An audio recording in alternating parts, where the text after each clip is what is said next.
కోరుకుని నియంతృత్వ ప్రభుత్వానికి చరమగీతం పాడారన్నారు ఎమ్మెల్సీ. రేపు దేశంలోనూ అదే పరిస్థితి వస్తుందన్నారు. కేంద్రంలో కాంగ్రెస్ పార్టీ ఆధ్వర్యంలో ఇండియా కూటమి అధికారంలోకి వస్తుందన్నారు. తెలంగాణ రైతులకు 2 లక్షల రుణమాఫీ చేస్తున్నట్టు దేశంలో రైతులందరికీ రుణమాఫీ చేస్తామని వెల్లడించారు. బీజేపీ ప్రభుత్వంలో పెట్టుబడిదారులకు న్యాయం జరిగింది, కానీ కాంగ్రెస్ ప్రభుత్వం వస్తే రైతులకు సామాన్య ప్రజానీకానికి న్యాయం చేస్తామని తెలియజేశారు ఎమ్మెల్సీ జీవన్ రెడ్డి.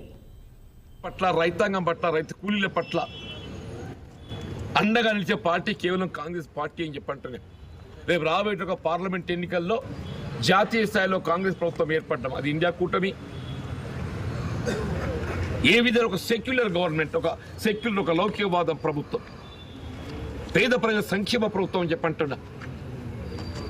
మీరు క్రూడ్ ఆయిల్ ధరలకు అనుగుణంగా అంతర్జాతీయ మార్కెట్లో ఏ విధంగా అయితే క్రూడ్ ఆయిల్ ధరలు తగ్గడం జరిగిందో, ఇలా పెట్రోల్ డీజిల్ ధరలు ఏదైతుందో మీరు 2014 స్థాయికి 2014లో ఏ ధరలైతే ఉండనో పెట్రోల్ డీల్ ఆ స్థాయికి దాన్ని ఏదైతుందో వెనక్కి తీసుకెళ్లడం వీళ్ళ కాంగ్రెస్ పార్టీ యొక్క లక్ష్యం అని చెప్పంటారు.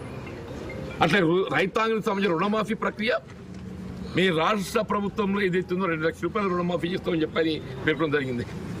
రేపు జాతీయ స్థాయిలో కూడా రాహుల్ గాంధీ గారు పేర్కొన్నారు, మల్లికార్జున ఖర్గే గారు ఏదైతుందో వారు పేర్కొనడం జరిగిందని చెప్పంటున్నారు. ఏ విధంగా తెలంగాణ రాష్ట్రంలో రైతాంగం రుణమాఫీ చేయడం జరుగుతుందని చెప్పి పేర్కొన్నారో, జాతీయ స్థాయిలో కూడా అప్పులు నెట్టబడ్డ రైతాంగానికి మరి రుణవిముక్తులు చేయాలనే భావనతోని వీళ్ళ గత ప్రభుత్వం ఎన్డీఏ ప్రభుత్వం ఏదైతుందో ఏ విధంగా మీరు బడా పెట్టుబడిదారులకు బ్యాడ్ టెప్స్ తొలగించి